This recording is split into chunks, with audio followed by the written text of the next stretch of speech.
name is the Ferret, and I'm on Alarmcopter's server of Joyous Win.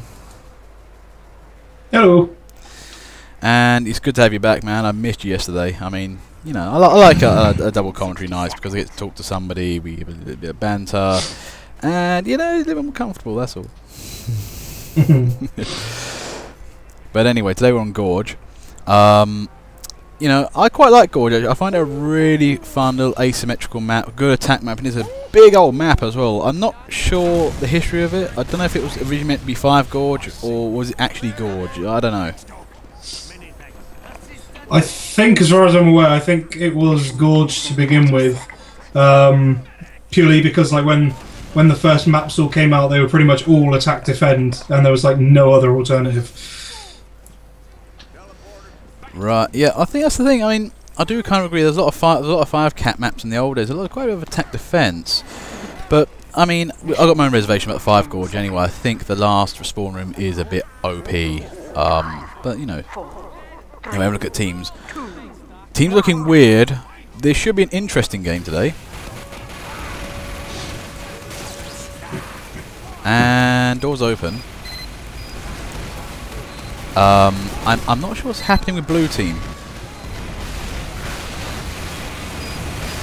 In fairness, red are kind of everywhere, and with 16 guys, I mean, coming out of 3 points, you're gonna struggle to attack from that. But I mean, if you can get out of it, you've also got a really good push force. Then I mean, especially jumping on that point. In fairness, this first point is incredibly slow to cap, but if you could get all 16 guys on it, then that's, you know, actually going to be a decent cap speed for once. Thing is, actually, I didn't see any Ubers from blue. I'm talking about one, I don't know, crit screw or the quick fix. But actually, there might be some shenanigans going on. A little bit of shenanigans. There's Wingbella trying to defend the point. To be fair, this is one of the easiest maps to back cap the first point, which is a really strange set of circumstances, but you can do it though. I mean, if you think about it like this, you could actually have a massive central fortification on that first area, like tons of them. If a bonk scout breaks through, takes the point, the spawn doors then moved up. Those areas are then completely useless. It's you'll be really careful. Our control point is being captured. Yeah, it's kind of like, especially if you've got an engineer who isn't quite sure of what they're doing. You know, they'll end up staying by their buildings because, you know, they don't want to, you know, have to destroy a building or, you know, risk carrying it all the way across somewhere where they're probably going to get killed. And, you know, you kind of end up, you know, basically having an engineer be a completely useless team member. The only good thing would be if they managed to get a teleporter up in the first time, in sort of like the start-up time, and then you can have sort of flanking attacks coming out. But even then, you know, it is kind of a wasted unit then. Yeah, I know what you mean. The thing is, engineers, I personally play a very aggressive engineer style. I mean, I go, you know, sometimes Widowmaker. Sometimes if you're playing like mini sentries, you really don't care about your buildings too much. But if you're going full fat like Jag and Wrangler and such, yeah, it's a bit of a problem. But I not understand what they mean. But to be fair though, I think if it comes down to it, you have to abandon your buildings. Uh oh, just a Wingbell left, lodging up. Oh my god. Oh dear god, no!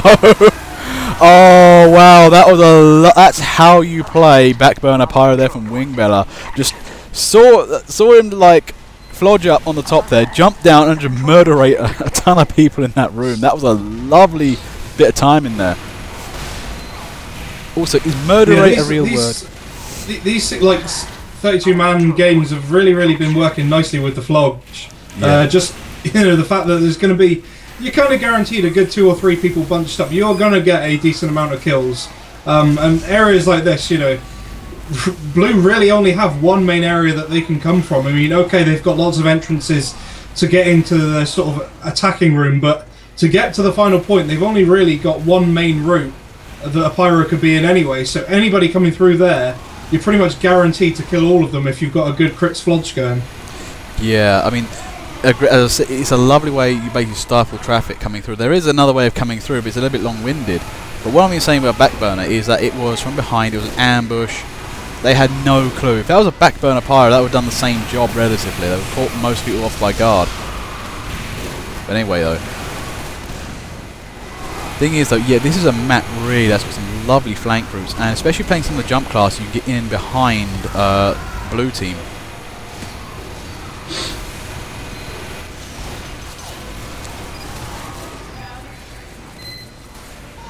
But yeah, I think I found Gorge. I mean, this room actually it's strangely really hard and really easy. Depends how the red team defend it. I mean, they're doing a good job right now of just keeping everybody out, which is, you know, the standard defense idea. I mean, I see some team completely cave and let blue team get around, and that's the wrong idea. Yeah, the thing is, there is a certain point with blue guys, especially with engineers. If you can get engineers in this area and protect yourself, you know, once you've got a sentry up, it's virtually impenetrable, really. And once you've done that, it's usually only a matter of time before you start to, you know, just win the game. Yeah, I mean, speaking of winning the game, one thing I haven't been seeing much from the blue engineers is there engineering shenanigans going on anywhere? I mean, this is a map that really does beg for a exit teleporter. Ah, speaking of the devil, you should find him. Peace is already there. Oh dear God, base squirrel! Oh wow, base squirrel. I didn't. Unfortunately, I got a bit stuck in the wall there. I didn't see that, but nearly takes out the teleporter. That was, ooh boy. But again, though, if we had like Wingbeller in that with the Flodge, that would have been dangerous. This is where, you know, the difference between the what's it? Man, I keep forgetting my weapons today. What is the light version of the flamethrower? Degreaser. Yeah, the Degreaser. The Degreaser's, you know, great for bouncing and stuff, but it's not a general assault flamethrower, though. I mean, I respect the people who can M2 like a bastard, but you can't go running into fights with just M1.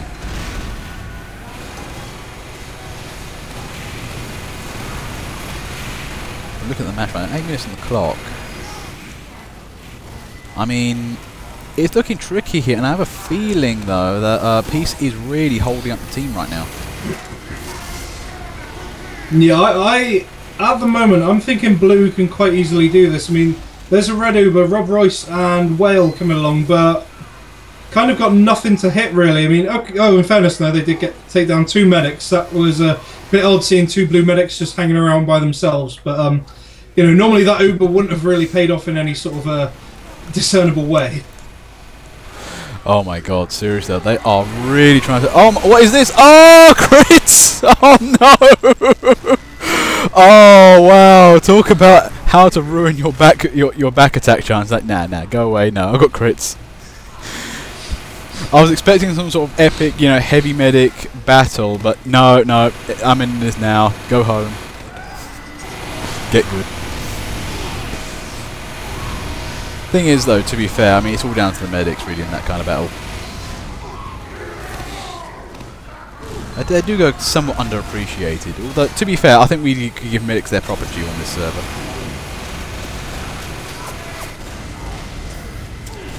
Yeah, well, I mean, you know, when you've got, you know, a situation like this where it is pretty much 2 very evenly matched teams, it kind of just does come down to who can get the right timing for an Uber.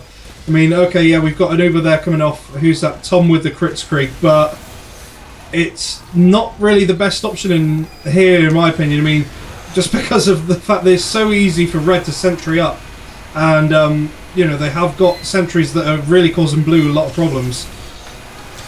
Yeah, the thing is here, right? I mean, oh, Captain Ewan clobbers Daddy Chasm. Are you a spy? I don't think you're a spy. Yeah, I'll do my own business. And then, I knew you was a spy. I'm gonna hit you anyway. But yeah, there are a few sentries here and there. I think it's going to come down to some good old-fashioned demo medicing here, or, you know, for some of them, long-ranging, because this room's actually strangely a long-rangey room. Yeah, I have to admit, I'm quite surprised by the sort of lack of snipers we've seen so far. I mean, I guess people kind of just associate snipers with having to be outside before you can really make a difference, but you know, this is a really, really good spot for snipers, red snipers especially. They are pretty much completely invincible against any sort of like long range stuff aside from another sniper. It's, you know, one of the few maps where there is a long enough area right near spawn that, you know, you've pretty much got clean shots and you don't have to worry too much about enemies. Yeah, she's saying that. It's a lovely sniper area for Rat, actually. You can get in and around and cover. It's near to spawn. Yeah, you've got some really good points there. I mean, for Blue, though, it's a little trickier because they've got to try and get into range. First, you're going to be getting counter-sniped in the first place. And then the place where you can snipe from to get everybody else is a bit more defensive.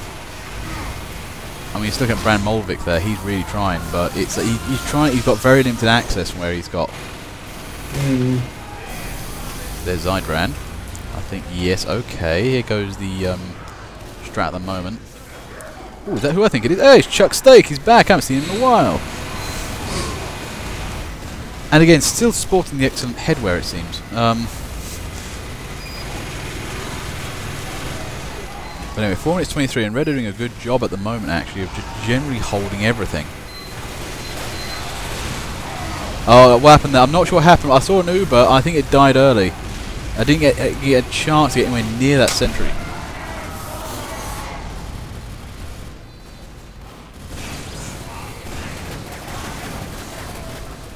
Anyway, for the time being, what do you think the Blue should be doing at the moment? I think they're trying to get in, but they're just having real problems right now. Well, I think Red have vaguely pulled back a slight amount of the sort of territory, but I mean it is sort of a matter of, you know, a room, if that. Really, I think Blue just need to try and get a couple of Ubers at the same time. Possibly, you know, if you can use team chat or something like that, that'll be the best option. Try and get them timed nicely, because, you know, so far I think really what they've been struggling with the most is just Red sentry positioning. It's not so much that they can't hold their own against other classes, it is purely just all the buildings they have to take down. But a couple of Ubers at the same time, you don't really have to worry then about, you know, running out of Uber while you're still attacking one sentry. If you can get a couple of demos in at the same time, then you'll be able to wipe out Red fairly nicely, but it is just a case of having to get that coordination down right. Well, the thing I'm seeing here, oh, there goes the Uber, and oh no, it jumped! No, never jump! Never jump in the face of a sentry. That was a very bad move there. And also, didn't see the first sentry and tried to jump down. That was, oh dear, that was not well timed. But one of the sentries is down though. That was somewhat effective, but that was a very unfortunate. It looked like you've jumped. I don't think a sentry can get you off the ground easy unless a random explosion did that to you. It was unfortunate. To be fair, that would have hugged the wall straight away and gone straight for that sentry on the right before even going for the one underneath. Don't even get me started. Oh, and what's going on here? And the Red have the sheer amount of engineer power on today. Those engineers are really holding their game.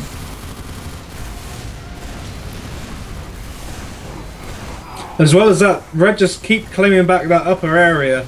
I mean, that's the upper walkway is pretty much the only place where the sort of the point can be sort of attacked without having to be on it. In regards to sort of line of sight, you know, a demo man can actually get down and not have to worry too much about things like Ubers and whatnot. But it is a very, very tricky point to cap if you haven't got Ubers, and you know, Red are doing a really good job of just keeping that place locked down. Yeah, that's the thing. I mean, okay, finally we've got another Uber coming up. Okay, it's looking reasonable. They are trying to break in. But you know what they haven't really tried yet? I mean, for firepower and mobility reasons? A Pyro. I mean, a Flodge Pyro or a Backburner Pyro. First off, they come through that main door area, they could shove everybody off down into the pit area. That's immediately, you know, feather in their cap. Head straight over to the next sentry, burninate that, and then head on over to the spawn point. That makes for a nice little entrance right there.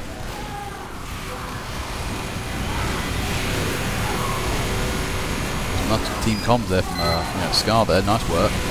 But I think it's time for the pub push. Blue team is summing up all his anger and fury. They're trying to break in now. You gotta love the pub push. Oh wow, that was a nice move there. Who was that? I think it was Race Goddard there. That was a lovely jump there. That's how you take down a sentry that's heavy.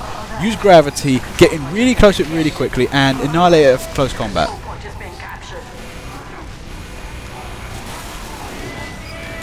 Right now, the Blue need to get in there.